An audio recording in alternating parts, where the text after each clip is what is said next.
kembali lagi bersama aku Salsa di Farensin. Fakta menarik seputar Indonesia.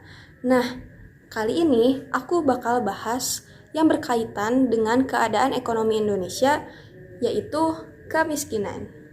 Oke, jadi kemiskinan adalah keadaan saat ketidakmampuan untuk memenuhi kebutuhan dasar seperti makanan, Menurut pakaian, tempat BPS, berlindung, definisi orang yang dianggap pendidikan, dan miskin adalah kesehatan. orang yang pengeluaran Nah, kali maksimalnya ini cuma aku bakal membahas tentang tingkat kemiskinan di Indonesia yang masih 472.525 per tinggi, bulan apa atau saja sekitar faktornya, dan 15.750 bagaimana rupiah cara per hari. mengatasi kemiskinan di Artinya, Indonesia. orang-orang Oke, yang untuk bisa lebih punya jelasnya, mari pengeluaran di kita atas bahas. Check this 16.000 out. per hari udah dianggap bukan orang miskin.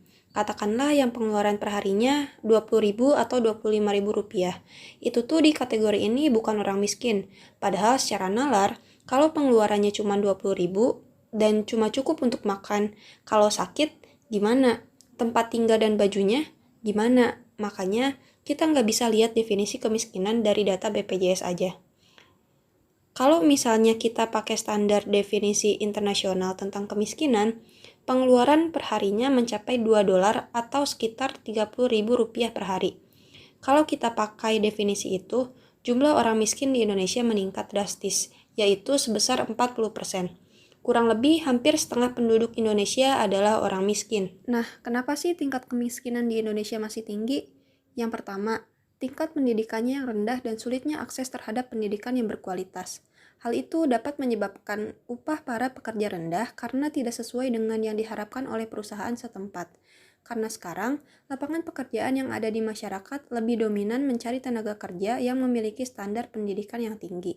Jika pendidikannya rendah, maka produktivitas tenaga kerjanya juga rendah. Ada juga anak-anak yang terlahir di keluarga miskin, terpaksa harus berhenti karena dipaksa sama keadaan buat bantu keluarga nyari uang. Padahal dengan bersekolah, ada harapan untuk mengubah nasib dan memberhentikan perputaran roda kemiskinan. Yang kedua adalah kurangnya lapangan pekerjaan. Banyak yang masih bingung di negara sebesar Indonesia ini, lapangan pekerjaan masih sulit untuk didapatkan. Hal ini karena standar pendidikan, umur, gaji, dan kesehatan yang ditetapkan oleh sebuah perusahaan atau organisasi tidak dapat dijangkau oleh mayoritas penduduk Indonesia. Belum lagi dikabarkan jika banyaknya pekerjaan asing yang mendominasi pekerjaan di perusahaan atau organisasi dengan upah gaji yang lebih tinggi dibandingkan dengan penduduk asli Indonesia. Belum lagi banyak pemikiran orang miskin yang memiliki pola pikir yang keliru. Maksudnya gimana? Jadi gini, masyarakat miskin khususnya dunia memiliki salah satu bentuk pola pikir yaitu bersikap pasrah dan terima nasib. Karena kemiskinan yang mereka alami itu memang sudah takdir mereka sebagai orang kecil yang gak akan bisa mereka ubah. Gak percaya? Hal itu dibuktikan dari hasil berbagai riset.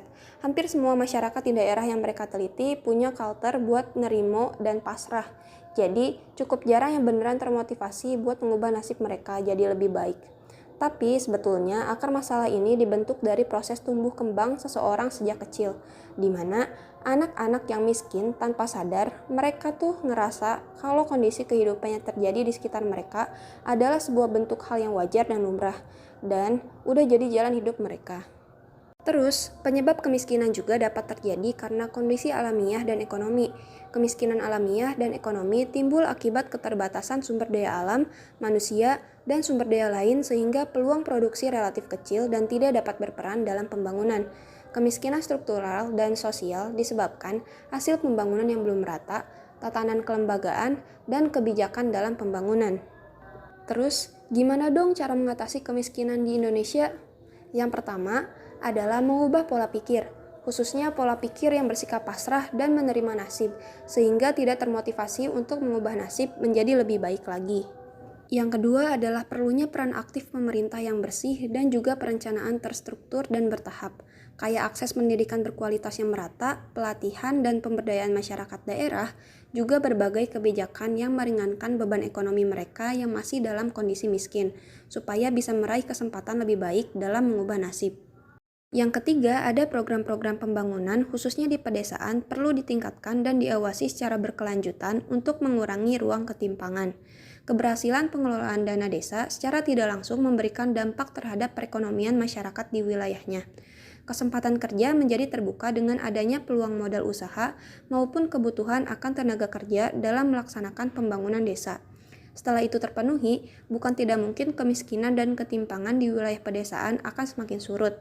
Masyarakat secara tidak langsung juga turut membantu pemerintah dalam menyukseskan tujuan SDGs di Indonesia.